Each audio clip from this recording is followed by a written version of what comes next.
Hak asasi manusia. Apa sih yang dimaksud dengan hak asasi manusia? Hak asasi manusia atau yang disingkat sebagai HAM adalah sebuah konsep hukum dan normatif yang menyatakan bahwa manusia memiliki hak yang melekat pada dirinya karena ia adalah seorang manusia. Hak dan kebebasan fundamental bagi semua orang tanpa memandang kebangsaan, jenis kelamin, ras, agama, bahasa, atau status lainnya. Dalam terminologi modern, hak asasi manusia dapat digolongkan menjadi hak sipil dan politik yang berkenaan dengan kebebasan sipil. Misalnya, hak untuk hidup, hak untuk tidak disiksa, dan kebebasan berpendapat, serta hak ekonomi, sosial, dan budaya yang berkaitan dengan akses ke barang publik, seperti hak untuk memperoleh pendidikan yang layak, hak atas kesehatan, atau hak atas perumahan. Karakteristik khusus hak asasi manusia. Hak asasi manusia berlaku kapan saja, di mana saja, dan kepada siapa saja. Hak asasi manusia bersifat universal. Hak asasi manusia tidak dapat dicabut. Anda tidak dapat kehilangan hak-hak ini, sama seperti Anda tidak dapat berhenti sebagai manusia.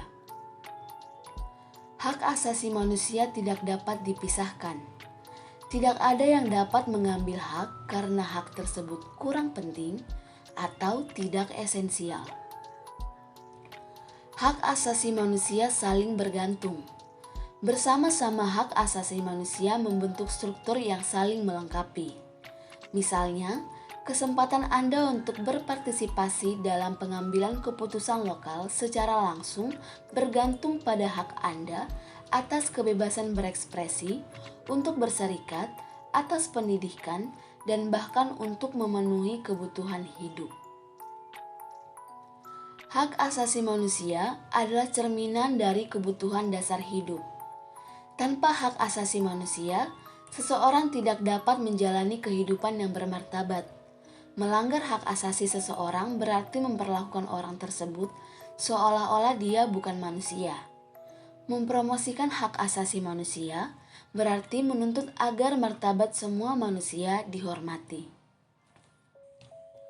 Hak asasi manusia biasanya dialamatkan kepada negara, atau dalam kata lain, negaralah yang mengemban kewajiban untuk menghormati, melindungi, dan memenuhi hak asasi manusia, termasuk dengan mencegah dan menindaklanjuti pelanggaran yang dilakukan oleh swasta. Pasal tentang hak asasi manusia. Jaminan kebebasan hak asasi manusia diatur dalam konstitusi. Hak asasi manusia dalam Undang-Undang Dasar 1945 diatur dalam pasal 28A sampai J. Selain itu, hak asasi manusia turut diatur dalam pasal 27 hingga pasal 34. Berikut 10 pasal yang mengatur tentang hak asasi manusia. 1. Pasal 28A. Setiap orang berhak untuk hidup serta berhak mempertahankan hidup dan kehidupannya. 2. Pasal 28B.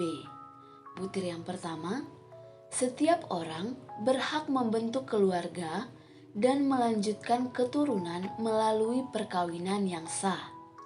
Butir kedua, setiap anak berhak atas kelangsungan hidup, tumbuh, dan berkembang serta berhak atas perlindungan dari kekerasan dan diskriminasi.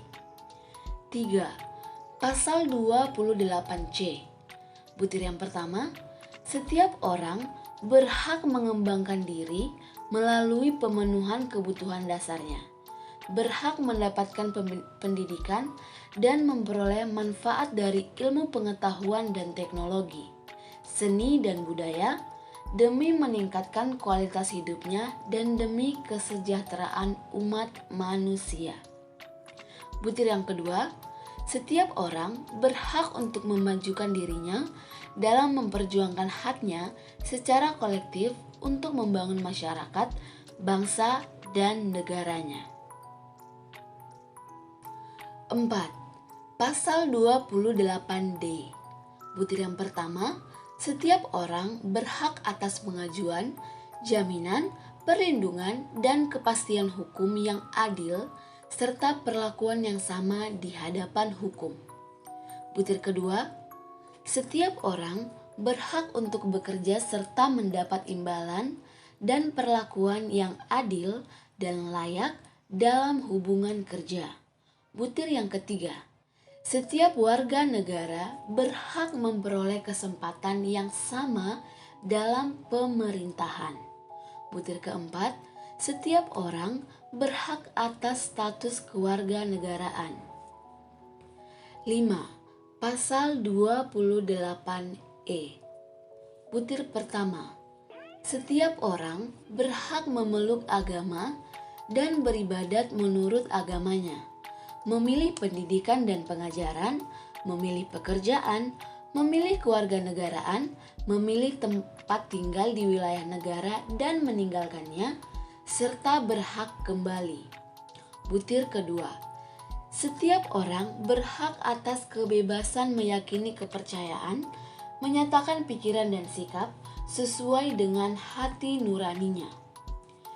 Butir yang ketiga, setiap orang berhak atas kebebasan berserikat, berkumpul, dan mengeluarkan pendapat. 6. Pasal 28F.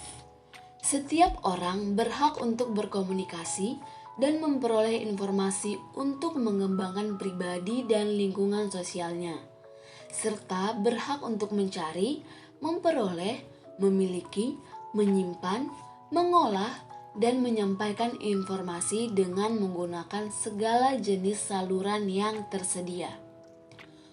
7. Pasal 28G. Butir yang pertama, setiap orang berhak atas perlindungan diri pribadi, keluarga, kehormatan, martabat, dan harta benda yang di bawah kekuasaannya, serta berhak atas rasa aman dan perlindungan dari ancaman ketakutan untuk berbuat atau tidak berbuat sesuatu yang merupakan hak asasi. Butir kedua, setiap orang berhak untuk bebas dari penyiksaan atau perlakuan yang merendahkan derajat martabat manusia dan berhak memperoleh suaka politik dari negara lain. 8. Pasal 28H. Butir yang pertama, setiap orang berhak hidup sejahtera lahir dan batin, bertempat tinggal, dan mendapatkan lingkungan hidup yang baik dan sehat, serta berhak memperoleh pelayanan kesehatan. Butir kedua, setiap orang berhak mendapatkan kemudahan dan perlakuan khusus untuk memperoleh kesempatan dan manfaat yang sama guna mencapai persamaan dan keadilan. Butir ketiga, setiap orang berhak atas jaminan sosial yang memungkinkan pengembangan dirinya secara utuh sebagai manusia yang bermartabat. Butir keempat, setiap orang berhak mempunyai hak milik pribadi dan hak milik tersebut tidak boleh diambil alih secara sewenang-wenang oleh siapapun. 9. Pasal 28I. Butir yang pertama, hak untuk hidup, hak untuk tidak disiksa, hak untuk kemerdekaan pikiran dan hati nurani, hak beragama, hak untuk tidak diperbudak, hak untuk diakui sebagai pribadi di hadapan hukum, dan hak untuk tidak dituntut atas dasar hukum yang berlaku surut adalah hak asasi manusia yang tidak dapat dikurangi dalam keadaan apapun. Butir kedua, setiap orang bebas dari perlakuan yang bersikap diskriminatif atas dasar apapun dan berhak mendapatkan perlindungan terhadap perlakuan yang bersikap diskriminatif itu. Butir ketiga, identitas budaya dan hak masyarakat tradisional dihormati selaras dengan perkembangan zaman dan peradaban. Butir keempat, perlindungan, pemajuan, penegakan, dan pemenuhan hak asasi manusia adalah tanggung jawab negara, terutama pemerintah. Butir kelima, untuk menegakkan dan melindungi hak asasi manusia sesuai dengan prinsip negara hukum yang demokratis, maka pelaksanaan hak asasi manusia dijamin, diatur, dan dituangkan dalam peraturan perundang-undangan. 10. Pasal 28J, butir pertama, setiap orang wajib menghormati hak asasi manusia orang lain dalam tertib kehidupan bermasyarakat, berbangsa, dan bernegara. Butir yang kedua, dalam menjalankan hak dan kebebasannya, setiap orang wajib tunduk kepada pembatasan yang ditetapkan dengan undang-undang dengan maksud semata-mata untuk menjamin pengakuan serta penghormatan atas hak dan kebebasan orang lain dan untuk memenuhi tuntutan yang adil sesuai dengan pertimbangan moral, nilai-nilai agama, keamanan, dan ketertiban umum dalam suatu masyarakat demokratis. Secara konseptual, hak asasi manusia dapat dilandaskan pada keyakinan bahwa hak tersebut dianugerahkan secara alamiah oleh alam semesta, Tuhan, atau nalar. Sementara itu, mereka yang menolak penggunaan unsur alamiah meyakini bahwa hak asasi manusia merupakan pengejawantahan nilai-nilai yang disepakati oleh masyarakat. Ada pula yang menganggap hak asasi manusia sebagai perwakilan dari klaim-klaim kaum yang tertindas. Dan pada saat yang sama juga, terdapat kelompok yang meragukan keberadaan hak asasi manusia sama sekali dan menyatakan bahwa hak asasi manusia hanya ada karena manusia mencetuskan dan membicarakan konsep tersebut. Dari sudut pandang hukum internasional, hak asasi manusia sendiri dapat dibatasi atau dikurangi dengan syarat-syarat tertentu. Pembatasan biasanya harus ditentukan oleh hukum, memiliki tujuan yang sah, dan diperlukan dalam suatu masyarakat demokratis. Sementara itu, pengurangan hanya dapat dilakukan dalam keadaan darurat yang mengancam kehidupan bangsa, dan pecahnya perang pun belum mencukupi syarat ini. Selama perang, hukum kemanusiaan internasional berlaku sebagai lex specialis. Walaupun begitu, sejumlah hak tetap tidak boleh dikesampingkan dalam keadaan apapun, seperti hak untuk bebas dari perbudakan maupun penyiksaan. Kerangka hak asasi manusia. Sepanjang sejarah, masyarakat telah mengembangkan sistem keadilan seperti Magna Carta atau Deklarasi Hak Asasi Manusia Prancis. Namun, tidak satupun dari prekursor instrumen hak asasi manusia ini yang mencerminkan konsep fundamental bahwa setiap orang berhak atas hak tertentu hanya demi kemanusiaan mereka. Pada abad ke-19, Konvensi Jenewa meletakkan dasar bagi hukum humaniter internasional dan Organisasi Perburuhan Internasional membuat konvensi untuk melindungi pekerja. Setelah masa penjajahan dan Perang Dunia II, muncul suara-suara di seluruh dunia tentang standar hak asasi manusia untuk memperkuat perdamaian internasional dan melindungi warga sipil dari pelecehan oleh pemerintah. Suara-suara ini memainkan peran penting dalam pendirian Perserikatan Bangsa-Bangsa pada tahun 1945.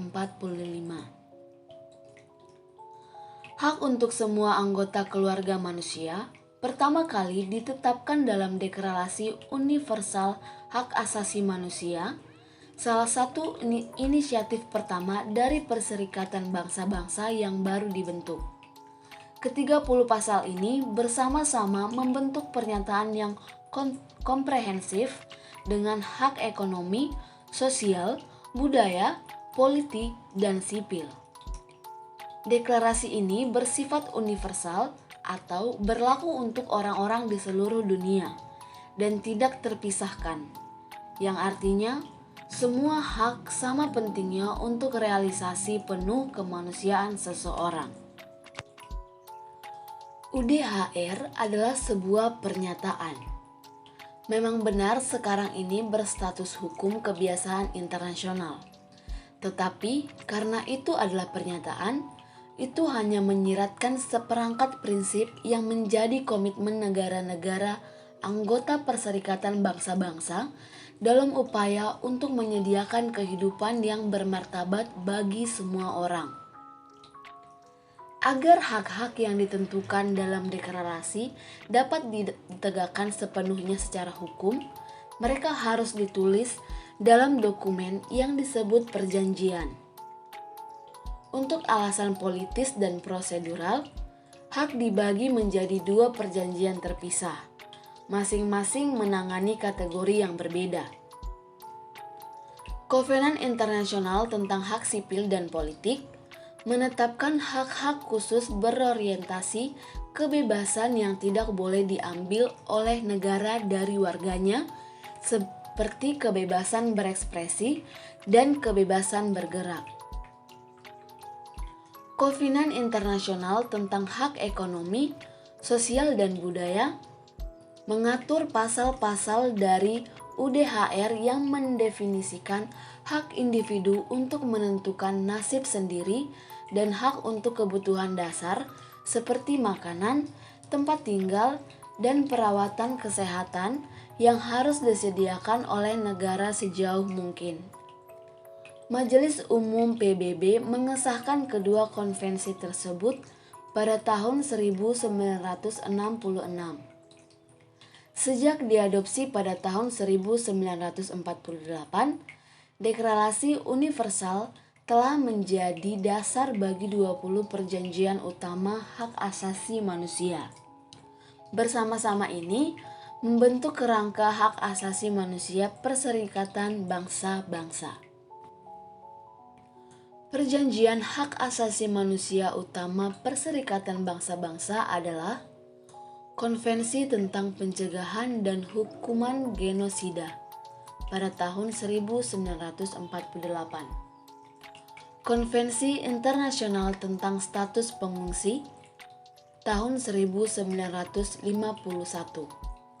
Konvensi Perbudakan 1926 dilengkapi dengan protokol 1953. Konvensi Internasional tentang Penghapusan Segala Bentuk Diskriminasi Rasial tahun 1965. Konvensi Internasional tentang Hak Sipil dan Politik 1966.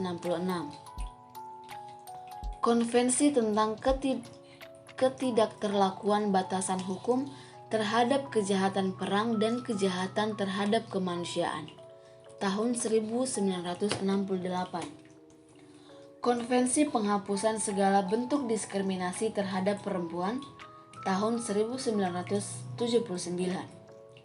Konvensi Menentang Penyiksaan dan Perlakuan atau Hukuman yang Kejam, Tidak Manusiawi atau Merendahkan Martabat tahun 1984. Konvensi Hak Anak tahun 1989. Konvensi Internasional untuk Perlindungan Hak Semua Pekerja Migran dan Keluarganya tahun 1990. Konvensi Hak-Hak Penyandang Disabilitas tahun 2006. Selain PBB, organisasi global, ada juga organisasi regional yang juga mengembangkan instrumen hak asasi manusia. Perjanjian hak asasi manusia regional ini dirancang untuk memperkuat perjanjian PBB yang tetap menjadi kerangka kerja dan standar minimum di semua bagian dunia. Contohnya adalah Konvensi Eropa untuk Perlindungan Hak Asasi Manusia dan Kebebasan Fundamental, juga dikenal sebagai Konvensi Eropa tentang Hak Asasi Manusia, diadopsi pada tahun 1950 oleh Dewan Eropa dan sekarang diratifikasi oleh 47 negara anggota. Konvensi Eropa untuk Pencegahan Penyiksaan dan Tidak Manusiawi atau Merendahkan Martabat, Treatment atau Punishment diadopsi pada tahun 1987 oleh Council of Europe. Piagam Sosial Eropa diadopsi oleh Dewan Eropa pada tahun 1961 dan direvisi pada tahun 1996. Konvensi Amerika tentang Hak Asasi Manusia diadopsi pada tahun 1969 oleh Organisasi Negara-Negara Amerika atau OAS dan berlaku untuk pemerintah yang telah meratifikasinya di Amerika Utara, Tengah, dan Selatan. Demikian penjelasan singkat saya mengenai hak asasi manusia. Silahkan kirim komentar, kritik, dan saran yang membangun jika Anda tertarik. Terima kasih.